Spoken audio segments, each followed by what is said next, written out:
ప్రభుత్వం ఒక పెద్ద డ్రామా ఎపిసోడ్ చేసింది కడపలో. ప్రతి సంవత్సరం ఏదో విధంగా జరుగుతుంది, కానీ ఈ రకమైన కొత్త టెక్నిక్లతో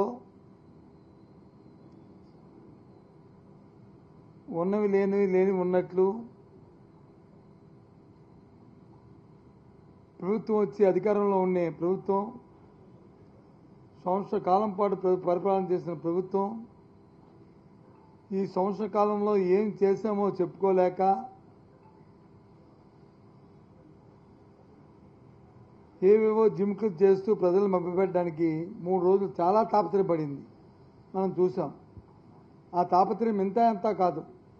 ఆ తాపత్రయం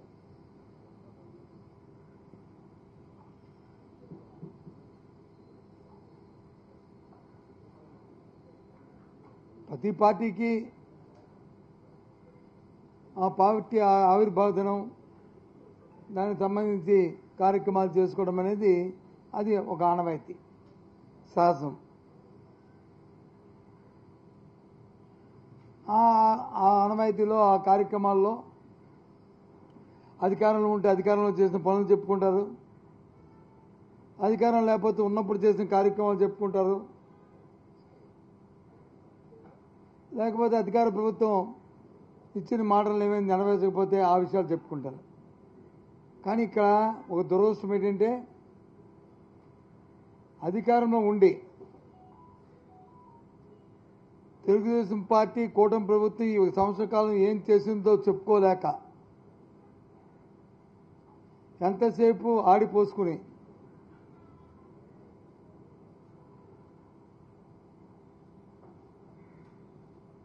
ఆత్మస్థుతి పరనింద అనే సామెతలాగా వాళ్ళు వచ్చి పూడుకుంటూ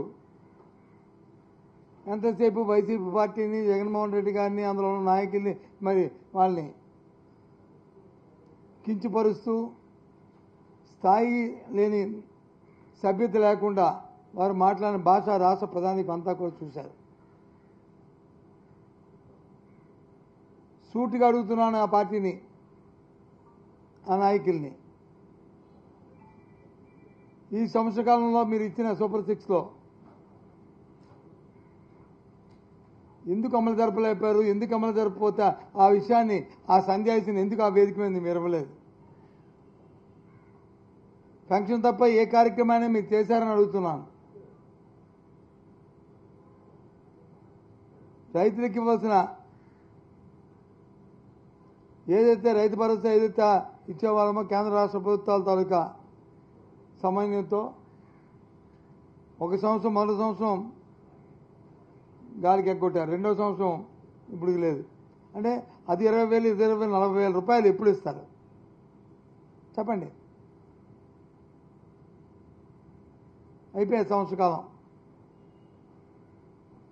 ఈ 10, ఆ 20, ఈ 20 ఎప్పుడు ఇస్తారు? అమ్మఒడికి ఇస్తా అన్నారు, ఓకే. గత సంవత్సరం ఇవ్వాల్సిన 15,000, ఈ సంవత్సరం ఇవ్వాల్సిన 15,000 ఎప్పుడు ఇస్తారు ఆ పాపకి, ఆ అబ్బాయికి? దానికి ఏదైనా తేదీ ఉందా? అది చెప్పలే, అది కూడా వేదిక మీద ప్రకటించలే. ఎంతసేపు పాసింగ్ రిమార్క్ చేశాం, లేదంటే జగన్మోహన్ రెడ్డి గారిని తిట్టుకున్నాం.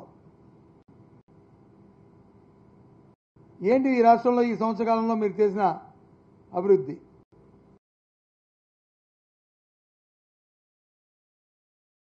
ఈ సంవత్సర కాలంలో మీరు చేశారు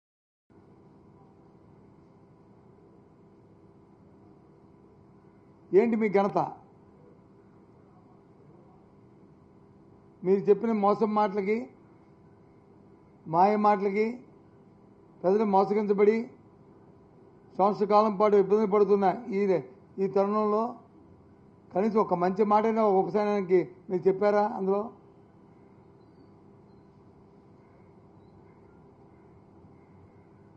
ఎవరెవరినో తీసుకొచ్చి ఏవేవో మాట్లాడుతూ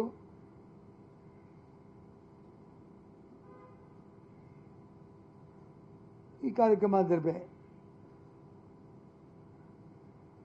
దానివల్ల పెద్ద తాలూకా కడుపు నిండదు. ఆ మాటల వల్ల ప్రజలకు వచ్చి మేలు జరగదు.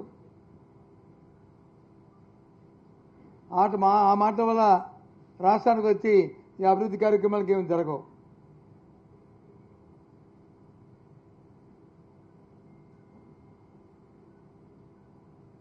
చాలా ఆశ్చర్యం వేసింది నాకు చూస్తే.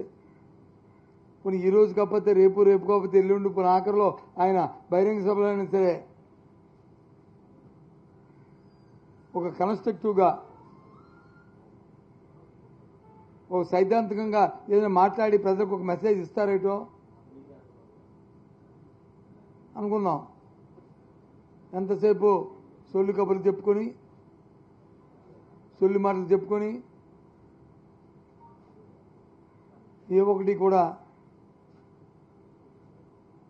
లేకుండా ఒకరికా దగ్గరగా అందరూ ఓపెన్ చేసుకోవాలి. అంతేలేండి, ఏమవుతుంది కానీ వారిని చూసి వీరిని చూసి వారు అందరూ కలిపి ఒకేదాన్ని.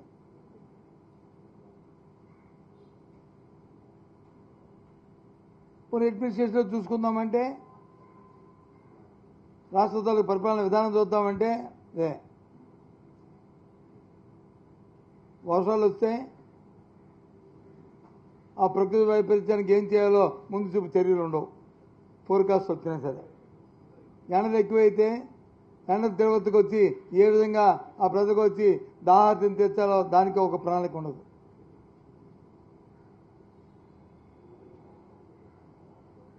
ఎంతెందుకండి